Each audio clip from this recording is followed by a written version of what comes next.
Porque Dios desea que vivas una vida mejor, aquí y ahora. Escuchas Evangelio Práctico con el pastor Ezequiel Rodríguez.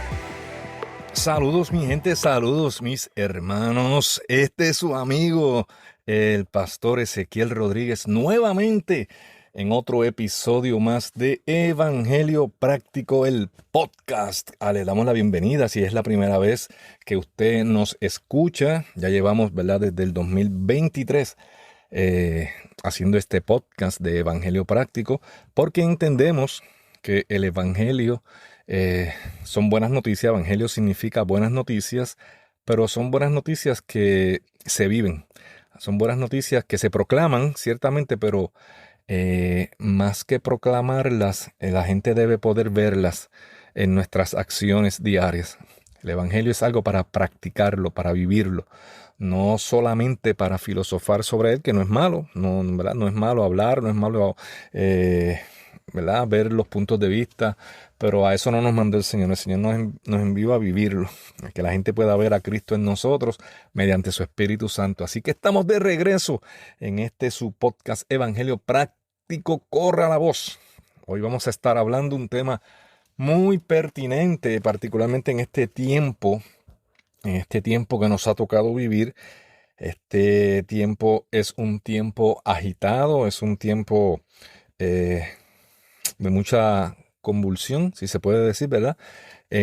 Particularmente en el aspecto geopolítico, las guerras, los conflictos entre naciones, la violencia rampante, ¿verdad?, que arropa a los países, los mercados financieros, tantas cosas, ¿verdad?, que se hablan, que escuchamos a veces. Muchas de ellas son ciertas, otras, ¿verdad?, no son tan ciertas, pero todas tienden a desestabilizar, todas tienden a causar temor, a causar confusión. Y allá afuera, usted que me escucha, probablemente usted, esperemos que no, pero probablemente usted o alguien que usted conoce ahora mismo está experimentando el temor y la confusión por tantas razones. Y en el episodio de hoy vamos a estar hablando precisamente de ese tema, destruyendo el temor y la confusión.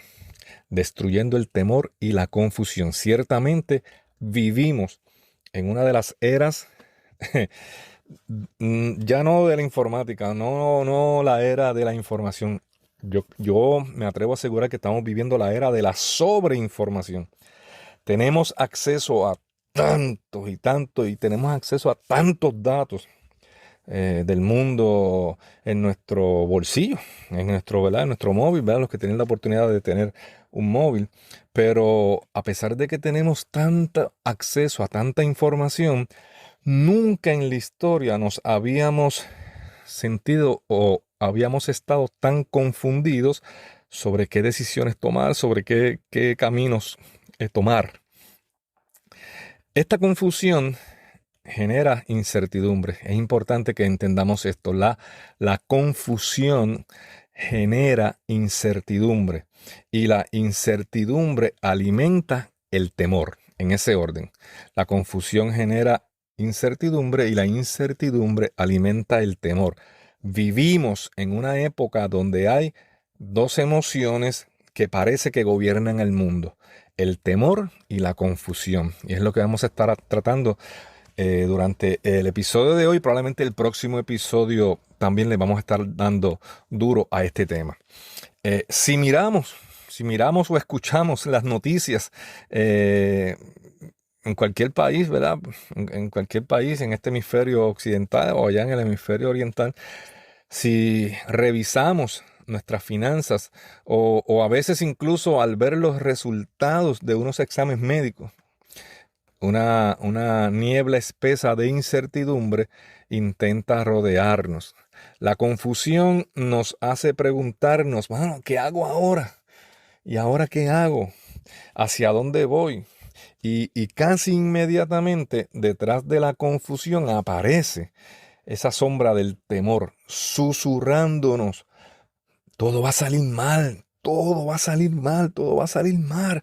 Mira, ese resultado de ese laboratorio no salió como tú esperabas. Mira, esa noticia, no te dieron el ascenso. Mira, eso que tú esperabas por lo que tú trabajaste no resultó de la manera. Ese negocio que tú pensabas que iba a hacer de una manera, ¿verdad? Resultó que no despegó como tú pensabas. Tantas cosas que suceden.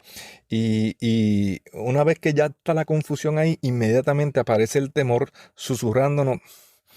eh, Todo va a salir mal. Definitivamente no hay manera de que esto se arregle. El temor nos paraliza. El temor nos paraliza y la confusión nos hace caminar en círculos. Ninguno de los dos estados nos permite avanzar en nuestro propósito, en nuestra carrera, ni con nuestra familia, ¿verdad? En la gestión familiar. La confusión nos quita la dirección, la confusión, ¿verdad? Nos quita la dirección, el temor nos quita las fuerzas y cuando ambas se juntan, ah, producen parálisis, producen parálisis. Pero hoy definitivamente no quiero detenerme, ¿verdad? Para hablar de lo que el mundo nos arroja, sino de cómo respondemos, de la respuesta que el cielo ya nos dio, la respuesta que el cielo ya nos dio. La palabra de Dios no ignora nuestra realidad humana. Y es importante que usted que me escucha, es importante que tú entiendas esto. Mira, la palabra de Dios no ignora nuestra realidad. Dios sabe que somos seres humanos. Dios sabe que somos, pues, Él nos creó. Él nos conoce mejor que nosotros mismos. Así que la palabra de Dios no ignora nuestra realidad humana. Dios sabe que sentimos miedo, que hay ocasiones en las que sentimos temor, en las que sentimos miedo. Él sabe que hay momentos donde no entendemos lo que está ocurriendo y esa incertidumbre, como ya mencionábamos, ¿verdad? Pues genera temor. Hoy vamos a tratar, ¿verdad? En un intento humilde, vamos a tratar de descubrir cómo la luz de Dios disipa nuestra confusión y cómo la paz de Cristo destruye nuestro temor.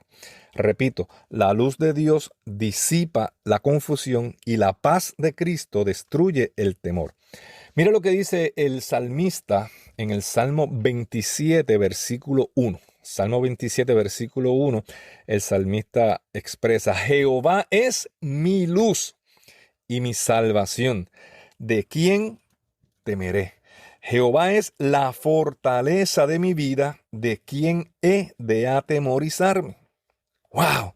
Ese es uno de mis salmos favoritos y yo estoy seguro que es el salmo favorito de muchas personas o uno de ellos, porque es un salmo hermoso que escribe el salmista, donde establece Jehová es mi luz. David, que es el autor de ese Salmo 27, no escribió estas palabras desde un palacio cómodo, tomándose una malta o tomándose una piña colada o tomándose una gaseosa, como dirían en otros países, ¿verdad? Fría, con mucho hielito. No. David escribió muchos de sus salmos mientras era perseguido, mientras era traicionado, mientras era escondido en cuevas oscuras, húmedas y literalmente temiendo por su vida.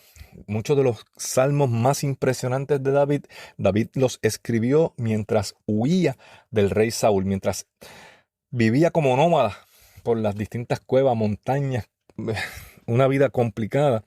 Pero Dios estaba formando a un rey poderoso, a un líder extraordinario. David conocía el pánico, David conocía el temor. Lo experimentó de muchas maneras. Pero en medio de esa oscuridad, él hace una declaración. Fíjese que en medio de esa persecución, en medio de esa situación incómoda donde él está lejos de su casa, lejos de su familia, lleva años huyendo por los montes, por las cuevas, ¿verdad? Añorando estar en Jerusalén, añorando la ciudad santa, añorando Belén, añorando su familia. En medio de esa situación que podría llamarse una situación de oscuridad, él hace una declaración que altera su realidad. Fíjese, Jehová es mi luz.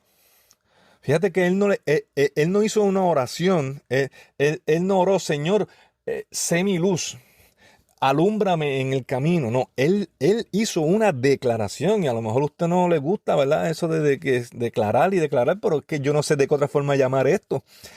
Esto que hizo David, yo no sé cómo llamarlo, si no es una declaración. O sea, David está viviendo un momento oscuro y en vez de decir, Señor, alúmbrame el camino, muéstrame, no, él dice, no, Jehová es mi luz.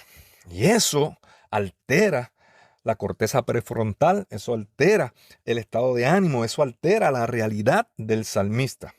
Pero en medio de esa oscuridad, él declara, Jehová es mi luz. Ahora, ¿por qué necesitamos luz? ¿Por qué necesitamos la luz? Usted sabe por qué necesitamos la luz. Porque la oscuridad no es una fuerza real. En realidad la oscuridad ni existe. La oscuridad sabemos que es simplemente la ausencia de luz. En la oscuridad, una silla, por ejemplo, o un sillón o una rama de un árbol que se ve por la ventana en la oscuridad, pudiera parecer un monstruo. Y cuando uno era pequeño, ¿verdad? En ocasiones uno veía cosas en el cuarto, ¿verdad? Y uno se asustaba cuando era pequeño y era un mueble, era la sombra de algo reflejándose en la pared y uno veía monstruos y esas cosas. En la oscuridad espiritual o en la oscuridad emocional, la confusión, ¿verdad? Que es como pudiéramos llamarlo, oscuridad espiritual, la confusión, un problema temporal, un problema que es temporal, algo que es temporal, se percibe como una tragedia para siempre, una tragedia permanente. La confusión magnifica los problemas, la confusión hace los problemas más grandes de los que son. Cuando no sabemos qué hacer con nuestro matrimonio, con nuestros hijos, con nuestro futuro, con el negocio, la mente comienza a fabricar los peores escenarios. El hombre está, de alguna manera, en la naturaleza caída, está diseñado de esa manera. El hombre comienza, en vez de comenzar a pensar en lo mejor, comienza a pensar en lo peor. Comenzamos a pensar en lo peor y tenemos que cambiar esa mentalidad. O sea, cuando nos confundimos en algo y entra el temor, en vez de comenzar a pensar, esto va a cambiar, esto va a mejorar, por default, por naturaleza, comenzamos a pensar, esto va a ir peor. No hay manera de que salgamos de esto. Y la luz de Dios nos trae perspectiva. Cuando David dice, Dios es mi luz, Jehová es mi luz, está diciendo, Dios es quien me hace ver la realidad tal como es, no a través de mi miedo o como mi miedo me hace verla o como mi miedo me hace percibir la realidad. No, Dios es quien hace que yo vea la situación que estoy viviendo como realmente es, del tamaño que realmente es. La luz de Dios nos da tres cosas. La luz de Dios nos trae tres cosas. Primero, dirección. Nos muestra ese próximo paso, el próximo paso que vamos a dar. Nos trae revelación. Nos muestra que los que están con nosotros son más que los que están en contra de nosotros. Y nos trae salvación. Nos rescata del enemigo inminente. Estás escuchando Evangelio Práctico con el pastor Ezequiel Rodríguez. Fíjate en las dos preguntas que hace David en el Salmo 27, versículo 1. ¿De quién temeré? La primera pregunta que hace. Y la segunda pregunta que hace, es ¿de quién he de atemorizarme? O sea, no son preguntas de alguien que no tiene enemigos. Son las preguntas de alguien que al comparar el tamaño de sus enemigos con el tamaño de su Dios, se da cuenta que no hay comparación posible. David estaba rodeado de enemigos. O sea, el que hizo esas preguntas de ¿a quién le voy a tener miedo? ¿De quién me va a meter miedo a mí? Era un tipo que estaba lleno de enemigos. Sin embargo, él dice, mira, cuando yo comparo el tamaño de mi problema, de mis enemigos, y lo comparo con el tamaño de mi Dios, no hay break, no hay posibilidad, o sea, no hay comparación posible. Dios está demasiado por encima del tamaño de mis problemas. Así que el temor se alimenta de nuestra atención. Aquello en lo que te enfocas, escúchame bien, aquello en lo que te enfocas se hace más grande en tu vida. Si te enfocas en la enfermedad, si te enfocas en la crisis económica o si te enfocas en las críticas, el gigante del miedo crecerá hasta aplastarte. Pero David hizo un ejercicio espiritual que tú y yo debemos hacer hoy. Él cambió su punto de enfoque.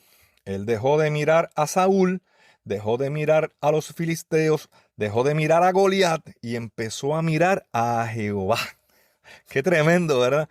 Mientras todo Israel, todo el ejército, desde Saúl para abajo, todos estaban asombrados con la estatura de Goliat, con lo grande de su lanza y de su escudo, ¿verdad? Y de su casco y tantas cosas.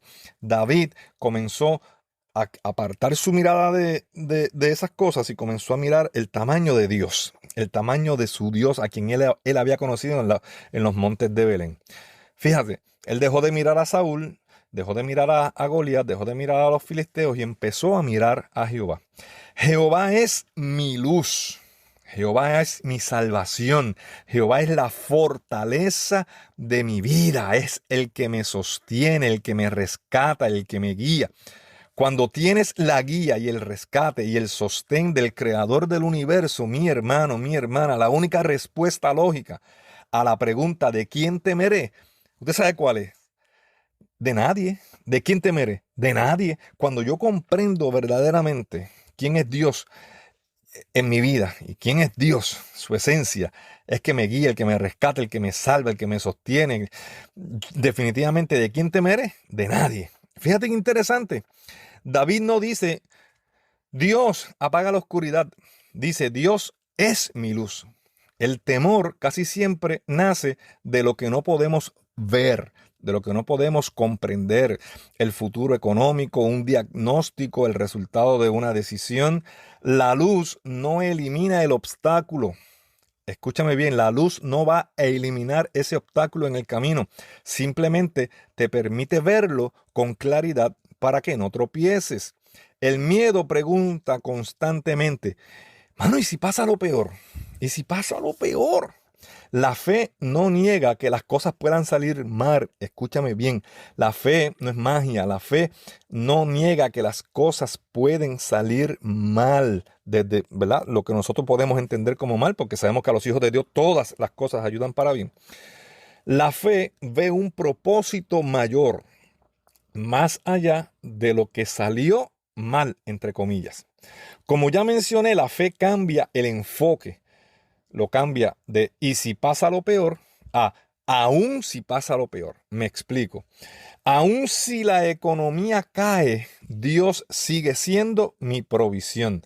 Él sigue siendo mi sustento. No he visto justo desamparado ni su simiente que mendigue pan. Aún si la salud falla, Él es el que sana todas mis dolencias. Él fue el que llevó mi enfermedad en la cruz y fue por su llaga que fuimos sanados. Aun si enfrento mis peores miedos, temores, angustias y desasosiegos, Él sigue siendo mi fortaleza. Él sigue siendo mi pronto auxilio. Él sigue siendo mi roca fuerte, quien me sostiene de la mano derecha y me dice, no temas, no temas, yo estoy contigo. Alguien tiene que, ahí donde está, levantar su mano y alabar al Señor. Aún si los que juraron amarme en algún momento me abandonan, Él con todo me recogerá. Qué hermoso. Y me seguirá amando y me seguirá cuidando. Me porte bien o me porte regular. El amor de Dios no tiene que ver con lo que yo hago o dejo de hacer. Tiene que ver con Él y con su carácter, con lo que Él es y con lo que Él decidió. Él decidió amarte y decidió amarme a mí. Aún si el enemigo lanza todas sus acusaciones contra mí, Él sigue siendo mi abogado para con el Padre. Si el Antiguo Testamento nos da la promesa a través de David, el Nuevo Testamento nos da la provisión directa a través de Jesús. Mira lo que dice Jesús en Juan 14:27. Aquí ya no es David el que está hablando, aquí está hablando Jesús. Jesús está a punto de ser arrestado. Le quedan pocas horas para ser arrestado. y para ser, ¿verdad?, crucificado, y él lo sabe, y ese es el contexto, ¿verdad?, que gobierna Juan 14, y él le está dando unas instrucciones finales a sus discípulos. Y fíjese lo que él les dice, Juan 14, 27. La paz os dejo, mi paz os doy. Yo no os la doy como el mundo la da. No se turbe vuestro corazón, ni tenga miedo. La paz os dejo, mi paz os doy. No es como la paz que da el mundo. Entonces debemos, ¿verdad?, debemos entender que hay dos tipos de paz, al menos.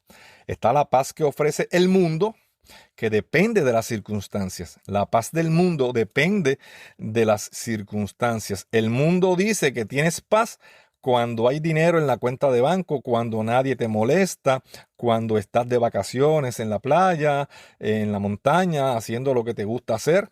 Esa es una paz frágil. Si suena el teléfono, si suena el celular con una mala noticia, la paz del mundo se evapora en un segundo.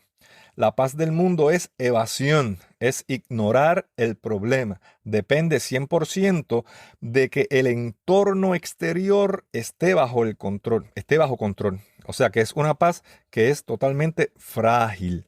La paz de Cristo, o sea, la paz del mundo es circunstancial, depende de la circunstancia, pero la paz que da Cristo es un ancla, funciona en medio de la tormenta, no requiere que las circunstancias cooperen, no tiene que ver con las circunstancias, es una convicción interna de que Dios tiene el control. Métete esto entre ceja y ceja, Dios está en control, pareciera que no, pero Dios sigue en control. Es esa convicción interna de que Dios está en control, pase lo que pase, y eso es lo que te permite, y me permite a mí también, tomar decisiones lógicas y no emocionales. No depende de tu entorno. La paz de Dios, la paz de Cristo, depende de su palabra y de quién es Él. La paz que da Cristo no depende de mis circunstancias, depende de quién es Él, de su carácter y de quién es Él, depende de su palabra. La palabra griega usada aquí es eirene, que es equivalente a shalom en hebreo, y significa entereza, bienestar, un bienestar completo, una tranquilidad profunda basada en que Dios tiene el control. Jesús no nos dio una teoría sobre la paz, Él nos dio su paz y punto. La misma paz que te permitió dormir o que le permitió a Jesús dormir en una barca mientras había una grande tormenta que aterrorizaba a marineros experimentados. Eso está en Marcos capítulo 4. Y después le dice, no se turbe vuestro corazón. Un mandato acompañado de una promesa. Nota que la última parte del versículo dice, no se turbe vuestro corazón ni tenga miedo. Eso no es un consejo, no es una sugerencia amable. Es un imperativo, es una orden, es un mandato. Jesús le está dando una orden a sus discípulos. Jesús no está diciendo que gracias a que tenemos su paz a nuestra disposición, Jesús nos está diciendo a nosotros que gracias a que tenemos su paz a nuestra disposición, nosotros tenemos la capacidad de cerrarle la puerta a la turbación. No negamos que podamos sentirnos angustiados, confundidos o temerosos en algunas ocasiones, pero como tenemos la paz de Dios viviendo dentro de nosotros mediante su Espíritu Santo, no podemos vivir gobernados por estas emociones. Fíjese que no estamos diciendo que no podemos experimentar esas emociones. Esas emociones son válidas de la experiencia humana. El ser humano en ocasiones se va a sentir temeroso y se va a sentir confundido, y eso está perfectamente bien. Lo que no está bien es que vivamos gobernados el resto de nuestra vida por esas emociones, porque usted y yo, que hemos aceptado a Cristo como Señor y Salvador, no vivimos gobernados por emociones, o no debemos vivir gobernados por emociones, porque nosotros debemos vivir gobernados por el Espíritu Santo de Dios y por la palabra de Dios. Así que no podemos ni debemos quedarnos en la teoría. Si el temor y la confusión se combaten con luz y con paz, aquí hay 3 acciones concretas que usted pudiera implementar esta misma semana. ¿Okay? Primero, filtra tu enfoque. Filtra tu enfoque. Si pasas 3 horas escuchando noticias de crisis, noticias, ¿verdad?, de guerras y de tantas cosas, y pasas solamente 5 minutos leyendo la Biblia, pues vas a vivir aterrado, vas a vivir en temor. Lamentable, la matemática no falla. Ajusta tus proporciones. ¿Qué voces están dictando tu realidad? Enfrenta el temor. Haz una lista honesta. ¿A qué le tienes miedo exactamente? Ponle nombre. Luego, al lado de cada temor, escribe una promesa bíblica o una verdad eterna que contrarreste ese temor. Saca el miedo de tu mente y ponlo en papel. Pierde la mitad de su poder cuando lo haces visible. Y no tomes decisiones en medio de la tormenta. Si estás turbado, si estás agitado, si estás asustado por una situación en el trabajo o en la casa, no es el momento de tomar decisiones importantes. No tomes decisiones definitivas. Ese no es el momento. No envíes ese email, no envíes ese correo electrónico, no envíes ese texto, no tengas esa discusión. Tómate una pausa. Busca el ancla de la paz de Cristo en oración. Deja que el agua se aclare. Y luego actúa con firmeza y con autoridad. El temor distorsiona la realidad, pero la luz de Dios la aclara. La confusión paraliza tus pasos, pero la paz de Cristo te da un terreno firme para avanzar. Hoy te pregunto, ¿qué es aquello? ¿Qué es lo que te está robando el sueño? ¿Cuál es ese gigante que te tiene paralizado por el miedo o esa situación que te tiene caminando en confusión? No tienes que continuar caminando con esa misma carga. Si hay confusión, deja que hoy Jehová sea tu luz. Deja de intentar resolverlo todo con tu propio entendimiento y pídele que te ilumine tu próximo paso. Declara, Él es mi luz, Él es mi luz, Él es mi luz. Si hay miedo, recibe hoy la paz de Cristo. Yo declaro la paz de Cristo sobre ti, una paz que no tiene sentido ni lógica, ni para nosotros no podemos entenderla, para los psicólogos tampoco. Es una paz que no tiene sentido para los economistas, pero que guarda tu corazón. Recibe la paz de Dios. Derrota el temor y la confusión. Yo te pido que si esta palabra ha sido de bendición para tu vida, ¿verdad? Compártela, háblale a otro y dile, comparte el podcast y dile, mira, esta palabra derrotando el temor y la confusión me habló, me ministró, me calmó, añadió paz, esperanza a mi vida, me dio fuerzas para continuar. Si fue bueno para ti, fue bueno para mí, compártelo con otro. Tienes todo el permiso del mundo para compartir el podcast. Gracias por escuchar este episodio de Evangelio Práctico. Queremos saber de ti. Visítanos en nuestra página web www.pastorezequielrodriguez.com. Hasta la próxima. Y recuerda compartir con alguien este episodio de Evangelio Práctico, el podcast.